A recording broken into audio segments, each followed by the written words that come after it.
Tudo bem com você? Seja bem-vindo e bem-vinda ao canal Vocacionados. Eu sou Marcel Farias e é um prazer ter você aqui para juntos estudarmos a Palavra de Deus. Hoje eu estou falando para alguém que vem sempre aqui ao canal Vocacionados para aprender um pouco da Palavra de Deus. E também posso estar falando para você que chegou aqui pela primeira vez. Que bom que você conheceu o canal Vocacionados. Sinta-se à vontade, volte mais vezes. Ao final deste conteúdo, diga o que é que você achou, se foi relevante para a sua vida hoje. Também aproveite e compartilhe com seus amigos. Não te custa nada, além de alguns minutinhos do seu tempo. Também se inscreve em nosso canal, o botão vermelho aqui embaixo. Também habilita as notificações e o sininho, porque todas as vezes que tiver um vídeo novo, você vai ser notificado. E também deixe o seu curtir. O curtir é muito importante. E por que é muito importante? Porque foi através do curtir que o YouTube talvez tenha indicado para você este conteúdo. Quanto mais curtir tem o vídeo, o algoritmo indica que é um vídeo relevante e indica para mais pessoas. Faz isso, não te custa nada além dos seus minutinhos aí, que é importante, eu sei, mas nos ajuda muito. Eu também quero que você, por gentileza, ore pelo Cícero Aparecido. Ele sofreu um acidente automobilístico, está no hospital se recuperando, mas com muitas fraturas. Então vamos orar pelo Cícero Aparecido. Agora eu rodo a vinheta, na sequência vamos juntos estudar a Palavra de Deus.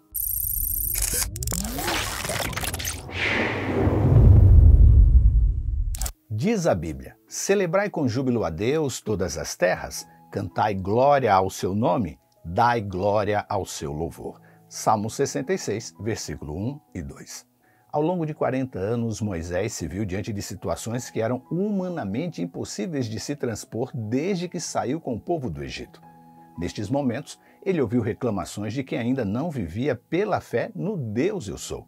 Moisés viveu livramentos poderosos, viu comida especial vindo do céu e água saindo de rocha, mas nenhum destes milagres amolecia o coração daquela geração, fazendo com que vivessem pela fé. Moisés havia morrido e agora cabia a seu sucessor, Josué, aguentar as reclamações e a falta de fé da nova geração que havia chegado à terra prometida. Essa tarefa não seria nada fácil. Deus já havia cumprido a sua promessa e eles estavam agora em Canaã. O Jordão havia ficado para trás. A última fronteira que os separava da conquista da terra estava diante deles, a cidade de Jericó. Agora era seguir e conquistar. A pergunta a ser feita é: por que o povo teria que conquistar Jericó primeiro? Eles não poderiam fazer um desvio e seguir conquistando regiões mais tranquilas? Eles eram ali um amontoado de tribos, ainda não eram uma nação. Não possuíam armas especiais e nem um exército organizado para fazer frente às forças militares de Jericó. Sem contar que toda a cidade era cercada por uma grande muralha e protegida diuturnamente por soldados fortemente armados, além de contar com moradores ali residentes em seus muros, que faziam parte de um sistema de sentinelas que sempre denunciava aos guardas os possíveis invasores que se arriscavam a transpor os muros. Por que então insistir na conquista de Jericó? Por duas razões. A primeira tem a ver com a estratégia militar de Deus. Afinal, foi sobre a orientação do príncipe do exército do Senhor que Josué colocou o plano em ação. Josué 5, 14 e 15. A outra razão é que a cidade de Jericó estava estabelecida em uma região geográfica estratégica, com duas saídas para a região montanhosa de Canaã. Se o povo não conquistasse Jericó e fosse adiante, avançando na terra de Canaã, estariam deixando entre eles as mulheres e as crianças, o restante do povo de Deus que ficaram ali acampados em Gilgal, uma nação hostil e bem armada. Seria como ir para a guerra tendo que ficar com um olho no peixe e o outro no gato, o que seria uma escolha imprudente.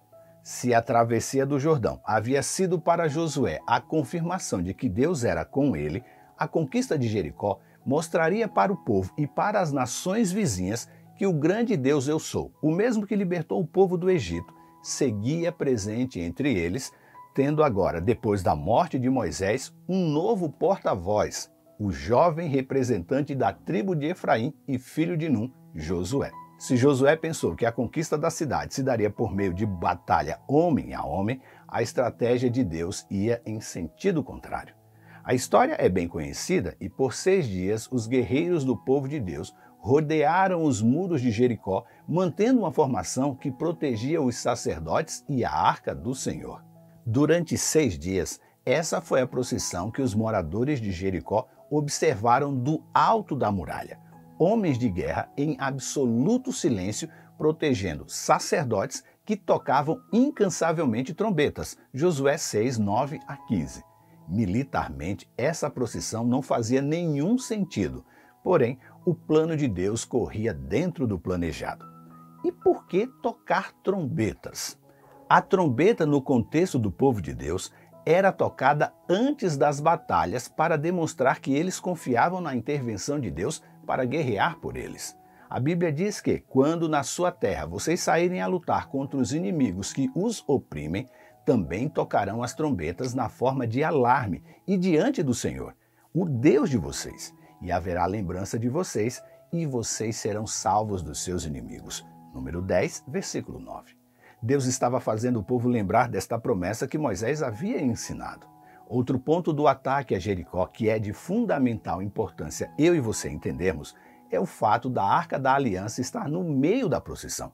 Se Deus não está no centro da nossa vida, não venceremos os nossos inimigos. Você lembra o que tinha dentro da arca? As tábuas da lei de Deus, o cajado de Arão e uma porção do maná, o que conferia a ela um poder sobrenatural. Certo? Errado. O que fazia da arca especial era a vontade de Deus de se fazer representado por este mobiliário do santuário. A presença da arca no campo da batalha indicava que Deus estava presente e que, por seu poder, o povo sairia vitorioso. Não foi a arca, tampouco as tábuas da lei, o cajado de Arão ou o maná que conferiu a vitória do povo de Deus no 7º dia de sua procissão. Foi o Deus Eu Sou que lutou por eles. Mas o que podemos aprender sobre a fé com a queda dos muros de Jericó? Já aprendemos que é pela fé que louvamos a Deus pelo que Ele é e não pelas obras em nosso favor. Jó, Abacuque e Ester já nos ensinaram sobre isso e agora era a vez de Josué também louvar a Deus diante da fortificada Jericó, pelo que ele já havia feito e crer na vitória que ele faria pela fé. O comandante do exército do Senhor havia prometido que eles entrariam, conquistariam a cidade e venceriam os experimentados homens de guerra de Jericó.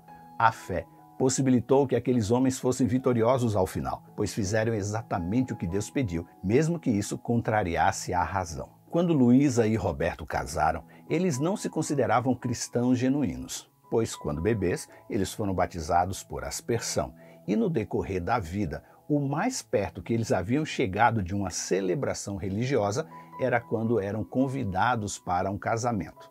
Eles mesmos oficializaram a sua união apenas no cartório de registro civil.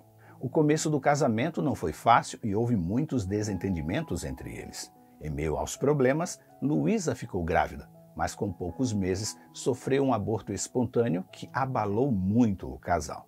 Se havia uma coisa que eles concordavam, é que ambos queriam ser pais. Apesar do revés, eles mantiveram o plano. Luísa, porém, sofreu outros abortos espontâneos e a busca pela maternidade a levou por um caminho cheio de dor. 10 anos se passaram sem que ela conseguisse manter uma gestação até o final. E, enfim, os especialistas descobriram que ela possuía um mioma que a impossibilitava de engravidar. O diagnóstico definitivo causou uma fissura ainda maior no relacionamento do casal. Luísa entrou em depressão profunda e já não trabalhava e evitava sair de casa para não se encontrar com amigos que tinham filhos. Já Roberto entendeu que o sonho de ser pai não se realizaria com Luísa. A situação do casal ficou insustentável e eles começaram a pensar em separação. Antes da separação, Luísa recebeu a visita de uma amiga que lhe contou a história de Josué e do cerco que fizeram a Jericó. Essa amiga falou que tudo estava contra os servos do Deus Altíssimo naquela situação, mas que eles não fixaram os olhos no tamanho da muralha, mas olharam para o alto e enxergaram o tamanho do seu Deus, e que se ela fizesse o mesmo, logo estaria louvando a Deus como fez Josué e os seus liderados. Luísa aceitou o conselho e começou a orar em segredo, clamando a Deus por uma intervenção na sua vida. Ela decidiu seguir obedecendo às ordens do Senhor e retroceder em sua decisão. Não fazia mais parte do seu plano. Ela não abandonaria o homem que amava e lutaria com as armas do Senhor para salvar o seu casamento. Logo, ela percebeu que Deus estava restaurando o seu casamento. Roberto já não falava mais sobre a separação e confidenciou a ela que, mesmo não podendo ser pai, foi com ela que ele sempre sonhou viver toda a sua vida. Ela sentiu o agir do Deus Espírito Santo através das suas orações. Deus havia restaurado o seu casamento e agora eles viviam cheios de esperança no Senhor. Alguns anos depois de se entregarem a Jesus, de serem batizados nas águas, Roberto perguntou se Luísa não desejava fazer uma última tentativa para engravidar, desta vez buscando a ajuda de uma clínica especializada em fertilização in vitro. Desde o primeiro insucesso, já haviam se passado 15 anos e Luísa estava agora com 34 anos. A proposta veio logo depois que Roberto viu a grande dedicação com que ela cuidava das crianças da igreja em que eles são membros. Para as crianças da igreja, ela era a tia Lu, a tia mais legal de todas.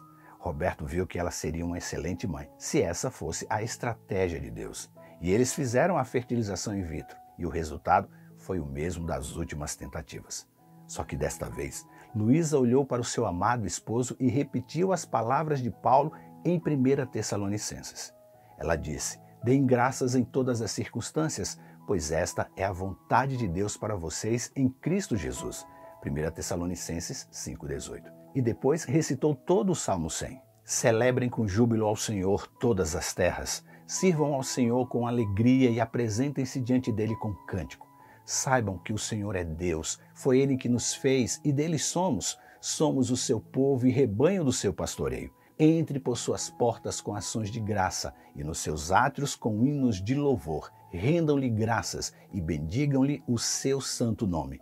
Porque o Senhor é bom e a sua misericórdia dura para sempre, e de geração em geração a sua fidelidade. Ali no consultório, os dois se abraçaram e louvaram a Deus com lágrimas por tudo o que ele havia se tornado para eles. Daquela última tentativa frustrada, se passaram mais 6 anos, e Luísa e Roberto seguiram louvando e servindo a Deus e pregando do seu amor e ensinando outros crentes a viverem pela fé, ali na sua igreja, localizada na periferia aqui da Grande São Paulo, e levavam uma vida normal. Com exceção do ano de 2021, quando no pico da pandemia, Luísa passou mal em seu trabalho.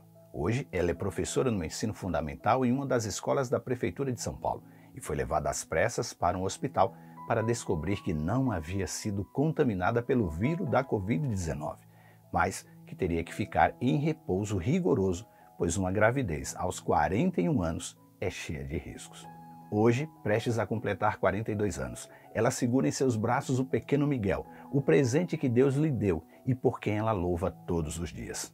Hoje, a harmonia do lar só é quebrada quando Roberto chega do trabalho e não larga o pequeno Miguel até que ele reclame pelo leite da mãe. Muitas vezes, queremos resolver o problema imediatamente e Deus pede que sigamos o seu plano, que é diferente do nosso naquele momento. Josué entendeu isso e os seus homens também. A batalha seria vencida pela fé no Deus Eu Sou, o mesmo Deus que havia libertado do Egito os pais daquela geração. Deus derrubaria a muralha de Jericó, e o que eles precisariam fazer era ficar em silêncio rodeando uma grande muralha, esperando o momento certo de louvar a Deus e esperar com fé o milagre acontecer. Depois que a muralha caísse, eles poderiam, enfim, agir e matar à espada os inimigos. Eu não sei qual é o tamanho da muralha que está à sua frente, mas Deus sabe e está esperando de você uma vida de fé e louvor para realizar um grande milagre em sua vida. Faça como Davi e celebre com fé e júbilo a Deus. Cante e lhe renda glórias e tenha certeza que as muralhas cairão. Pense nisso e que Deus te abençoe. Este conteúdo está no aplicativo Esperança Real e na web Rádio Ecoar. Se inscreva em nosso canal, habilite as notificações, deixe o seu curtir, comente e compartilhe em suas redes sociais. E lembre-se, você é participante da vocação celestial para ir ao mundo, pregando o Evangelho da salvação a toda criatura. Que Deus te abençoe e até amanhã.